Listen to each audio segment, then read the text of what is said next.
Hi, how are you? My name is Scott Winton, and I want to talk to you a little bit today about Town. Town is an aspirational model of how small towns can revitalize their economy, revitalize their population, and become a vibrant place to live again. And it's not unique ideas. All it's done is just packaged in a different way. It gets its name from the idea that a town can leapfrog into the 22nd century and try to reinvent themselves as a town would be in the 22nd century. And with that, they need to be able to start thinking and acting as if they are currently in that town of the 22nd century. So give me a chance here to get going, and I will talk to you about what elite town actually means. But we're going to start off talking about the breadbasket, mainly because the breadbasket is the area that in the United States has suffered the worst population decline in the United States.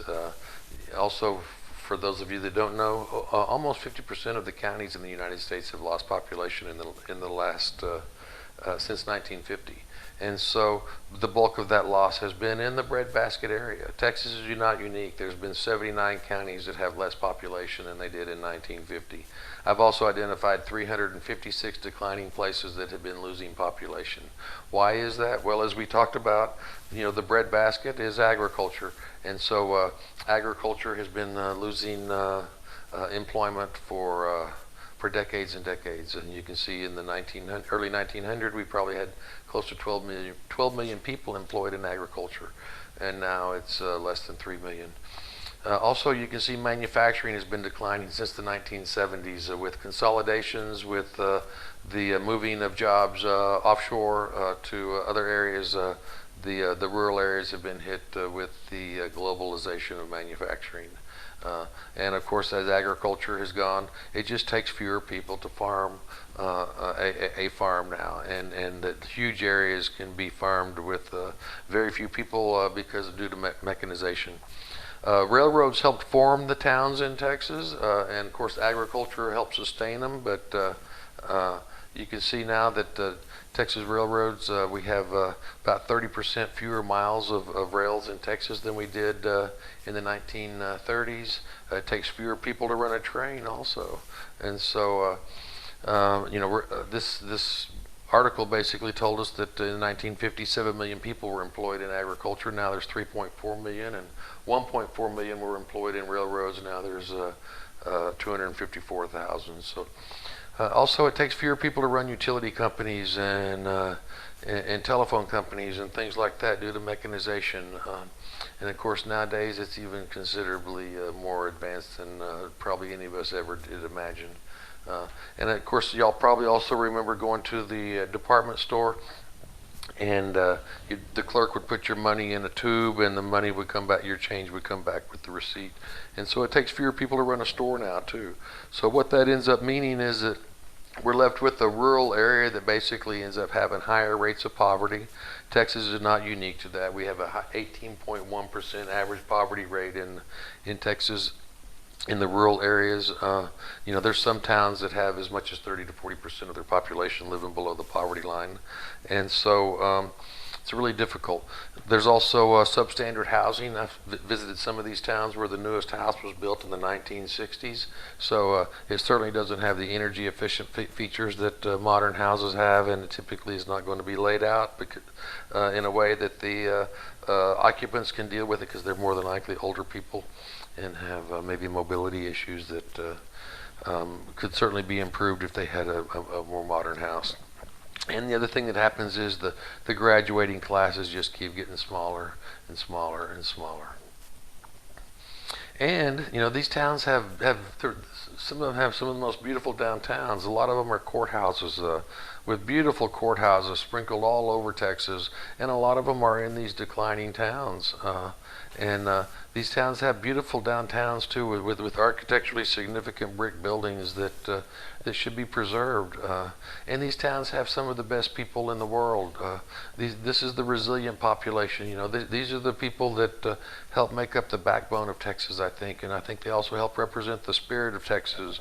And they have an attitude and a different way of looking at the world than the people that typically in the cities do. And so these towns are worthy of saving. So how do you save these towns? I mean, a lot of the things that are typically done for economic revitalization, they don't cause new jobs to be created. They help maybe sustain some jobs.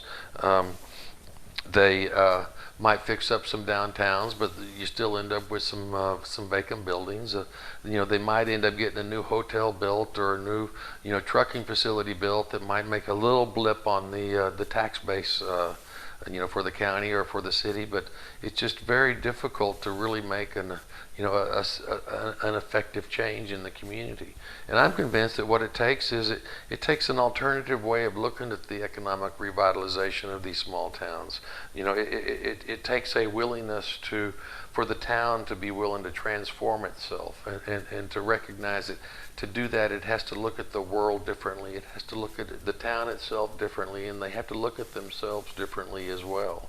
And so what I would like to suggest is that part of that looking at differently is that we need to recognize that the communities and neighborhoods and economies are built by people building their lives and building their businesses and building their economic activity and their livelihood. And so because of that, we need to foster an environment that nurtures growth and development of individuals. And it has to be for all individuals, all ages, all races, all incomes. And everyone needs the opportunity to be able to have access to economic resources. And everyone needs the opportunity to know that if they work hard, that they can change their circumstances, because that's the only way their circumstances will get changed. We can't expect the government to come in and bail everyone out and continue to just send us checks. We have to change ourselves if we're going to affect a change in our community. The other element, or philosophy, if you will, is that everyone needs a shared purpose. That we need to know why we're doing this for the town and where we're taking this where we're taking the town to, and what is the vision of what we're imagining for this town.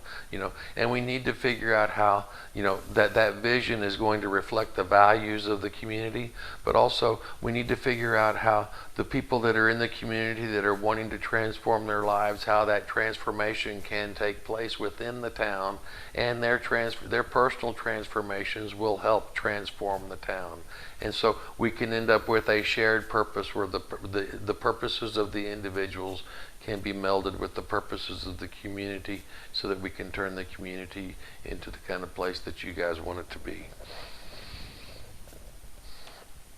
We also need to learn to work together. And to do that, we have to be willing to drop some of our mental models. We have to be willing to view each other differently. We have to be willing to put differences aside.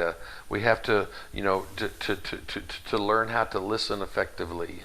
And so we need to learn how to work together. And if we can do that, then I know that we can change this community. The other thing we have to do is we have to recognize that there's an interconnected between all of us, and that if one of us is hurting, then we're all hurting. And that while we may not feel it, but there certainly is a connection between every person that's on this earth. And that some of us can connect into it, some of us do connect into it, and we do it by being willing to give up ourselves. And when you can give up yourself, you can certainly put yourself in the position of others.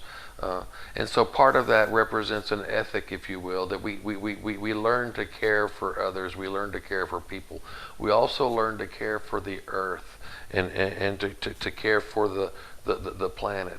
And we also need to be willing to we need to be willing to reinvest any surplus that we generate back into the care for the earth and the care for people.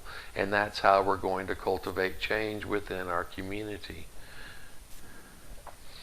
And so we're going to talk now about what some of the elements are that are within a LEAP town.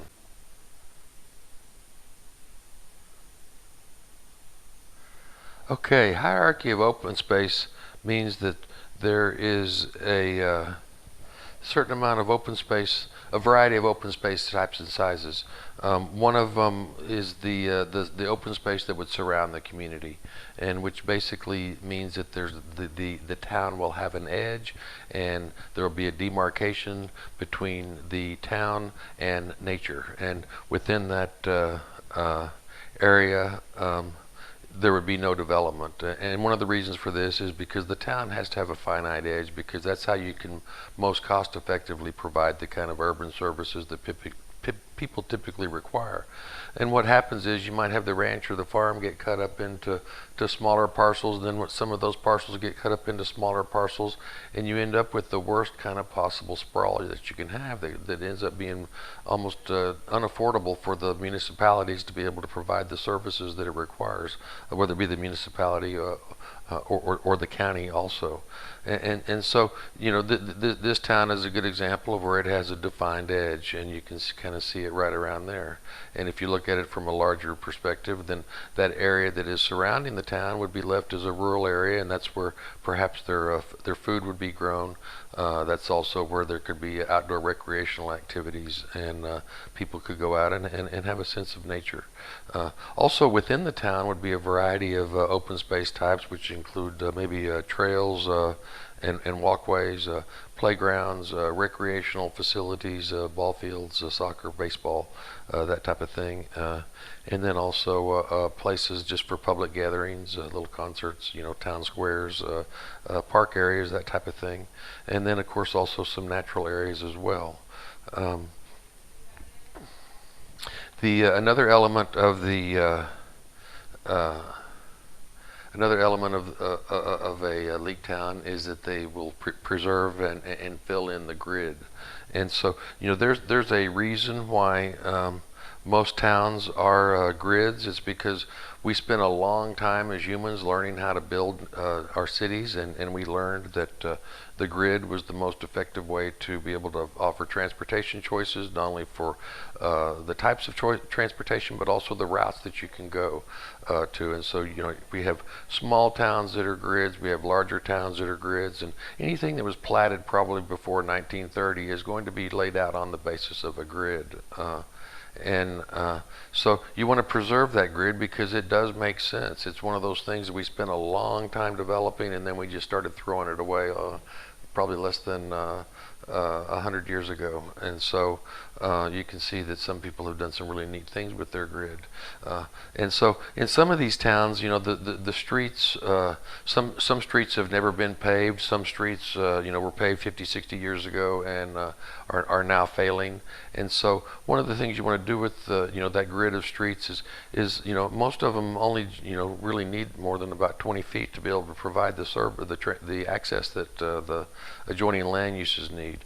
So if you're going to go in and rebuild your streets, well then rebuild them on a smaller scale, and collect the rainwater that falls off onto the street and collect it in the sides, and put in rainwater gardens so that you could end up perhaps having tree shaded sidewalks and tree shaded streets. And then also within the grid, you want to go in and identify your vacant lots. And this particular model here was suggesting that some greenhouses be put in some parts of town, also some mixed use buildings that might have some residences above businesses, and then also a variety of residential types. Another element of the leak town is to restore and remodel your buildings. These buildings have a value because there's what's called an embodied energy, and there's all the elements that went into building that building, whether it be the nails, the bricks, energy went into production of those items. And so that combined energy is what's called embodied energy, and it does have a value. And so the town should go in and start remodeling these buildings and start getting uses going on with them. I mean, I've seen buildings like this before where you'll actually go in and create support structures inside there that will actually support a roof, and you're able to be able to preserve the exterior elevation. And emulate some of the old building styles when you go in and build new buildings, so that it makes sense and it fits right into the grid. And rather than building apartment complexes, build apartment buildings like they used to, and they fit right into a neighborhood. They can sit conveniently right next to a single family home and have little impact. Also, another housing type that is coming back is the old boarding house. And so it's another way to be able to provide affordable housing and meet a housing need for certain populations. And then, of course, building cottages and even tiny homes is another option for your community to develop your housing. And you can take these small little houses and you can incorporate them together into a combined development and create a real pleasing atmosphere that becomes an attractive. This particular development is for old age housing. So there's all sorts of different ways that you can do this. The other thing that you need to do is within the communities, you need to start an investment group. It's really hard to expect that someone's willing to invest in your community if you're not willing to. And when you think about the founders of the town, these guys, they were all in. They put all of their money into building the town and building the buildings and the post offices and the courthouses and the brick downtowns, and they invested in businesses, and you guys need to do the same. I mean, it's really, again, you can't expect someone to come in and invest in your community if you're not willing to invest in a community. And who knows the community better than people that live there? And so you know that there are probably needs and opportunities. Well, take that risk. Take the risk like the original founders did, and invest in businesses, and invest in buildings. And create an environment that it's all in, so that everyone can benefit from the opportunities that are there. Another element of a Leap Town is the education and development curriculum for all. And so what that really means is that one, you've got to instill a sense of hope.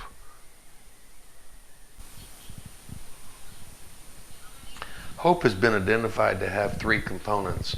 One is a defined goal, knowing what you want to be able to see happen in the future. The other is that you have that the resources that you need will come to you as you're advancing towards your goal. And then the last one is that you've got the ability and the skills to be able to make that goal happen. And those three components make up hope, and that's what people need to have in their life. They need to be able to know that there is a way that they can alter their future. And you can instill hope in the school system, and you can teach kids that they can become whatever they want to become, and you help identify what their passions are, and you help them figure out as they go through the school system ways that they can end up eventually making a livelihood off of that passion, and they can feel like they have an identified purpose, and that they can help fulfill that purpose, and they can fulfill that purpose within the community, and hopefully they'll stay. And if they leave because they need to go get other skills and other opportunities, maybe they'll come back when it's time to raise a family because they appreciate the way that they were raised with the idea of individual development and growth and the ability to become whatever it is that they want. And you also identify training needs in the rest of the community too. And you teach people, regardless of what their level is, how they can be better at what they do. Whether they manage a plant, whether they're a city council member, or whether they just need to learn English better, or perhaps even help in dealing with their personal finances, or even with family skills. And you also identify the other needs that are in the community, and you structure courses around it, and you help use the educational process as a way to build that team working together attitude that we had talked about earlier. And you try to create the environment that anyone can grow up and become anything that they want. And you also want this environment to be one that is of lifelong learning, and that people can will continue to seek ways to improve themselves and advance their skill development. Another element related to a Leap Town is the food is produced locally and it's exported. This is a basic fundamental thing that it's an industry that any town can start, and if they can do it effectively, they can actually bring money in from outside the community. And that's how you drive the economy of a community, is by bringing in outside money. And so growing food can do that, and that there's the possibility that people will put greenhouses on the sides of their house. They'll learn to grow food. They can supplement their income. There's also the possibility that you can grow it industrially. And I'm talking about high quality organic food that you're going to sell to the cities that, as time goes on, the quality of food is becoming more and more important to people. And so we can help fulfill that need. At the same time, it's going to help increase the quality of the food within our community, and it's also going to increase the resiliency of the community, because we're not going to be dependent upon a national supply chain for our food supplies. Plus, it also creates the basis of what could be another part of a tourism, by being able to develop farm-to-table restaurants. People will come to town to be able to experience the high-quality cuisine, and also, if we've been effective at developing our grid and our tree-shaded environment, then maybe they'll stay a while, and maybe even some will eventually decide that they want to be able to move here. Because one of the things we're going to be offering is a car-free lifestyle. And this is having the ability to be able to not have to own a car. And this is one of the foundational things of Elite Town, because it becomes one of the ways that we can affect the affordability of the town. Because if someone can eliminate the cost of owning and operating an automobile, then it can certainly be a lot more cost effective and more affordable for them to be able to live in a elite town. And this is one of the keys about the comparison between elite town or one of these small rural towns versus the urban area, is that the small rural town offers the opportunity to simplify, and by getting rid of the car, that's one of the forms of simplification.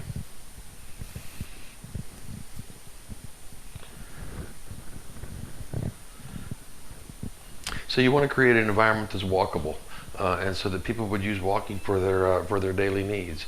And you also want it to be where they can perhaps ride a bicycle, or they could even maybe an electric scooter if they're not in don't have the ability or the desire to actually exert themselves. But creating that environment that facilitates that is what's going to be able to give the affordability that the elite town needs. And the other thing is that whenever we build our neighborhoods, towns, and cities on the basis of automobile, we deprive the opportunity for a lot of people to have freedom of transportation. And that's the people that don't have the ability to drive, which are the younger kids and the older people. And if we can provide that walkable environment, then older people can access their daily needs and won't have to necessarily go to a nursing home. And younger people can be able to go out and experience the community and not have to be chauffeured around by everyone. So another element of the Leap Town is the renewable energy sources and conservation. It's possible to build buildings that don't require any outside energy. It's also possible, and just by doing it with conservation measures, it's also possible to, there's all sorts of different variety of building styles that can provide that energy efficient structure that you need, but we certainly have to start making our buildings more efficient, because a large part of the carbon based fuel sources that we use right now are going towards providing energy for our buildings, and if we can make them more energy efficient, then we can help the environment. And if we can also supplement our energy needs with solar panels. Another conservation measure that we can do is conservation of water. And one example is to start using gray water systems, so that we have two plumbing systems that allows the gray water to go and water the landscaping, and then the black water would go to the wastewater treatment plant. And then also we mentioned earlier about the possibility of harvesting rainwater off of the streets and also off of the roofs, so that we can end up creating a more attractive environment because of the greenery that rainwater can help support. And if you use drought tolerant plants, then most areas should be able to have a tree canopy over their city. The other thing about a Leap Town is that because everyone is pursuing their own their own gig, if you will. That a lot of people are going to be self-employed, or they're just going to be working odd jobs in various places around town. I mean, because they're out there experiencing their own higher quality of life that they're able to have in the small town. And so we're not chasing the 40-hour work week any longer, and we're looking for ways that we can basically help promote the town, and at the same time while we can benefit with income off of it. And I think some people will even want to choose the pursuing artistic arts or other creative measures, and maybe that the town can be in a position to help promote that as a way for them to be able to make a living at it. Pay for what you can healthcare. Basically, if you're living happier and healthier, then you're going to have less healthcare cost. But if people are not in a position to be able to provide their own healthcare, then there will be philanthropic activities that will help take care of people, because there is no reason for people to suffer. And that also comes with related to providing food and shelter and economic opportunity to everyone. There really is no reason for anyone to be going hungry in this country, and there's no reason for people to go without shelter, and there certainly is no reason for us to treat people cruelly because they can't afford themselves to take care of themselves, or they can't, or they don't have the mental capacity to take care of themselves. But we've got to learn that we can take care of each other, and that we have to take care of each other, and that when one of us is hurting, we're all hurting. And to do that, it takes a whole different mindset. And so, that's basically Elite Town. It's aspirational. I think it's achievable. It does take a transformation, and it takes an internal transformation for us to be willing to look at the world, our town, and ourselves from a completely different perspective. And I really do appreciate you taking your time to watch this, and I hope that it's been beneficial. Thank you very much. Bye-bye.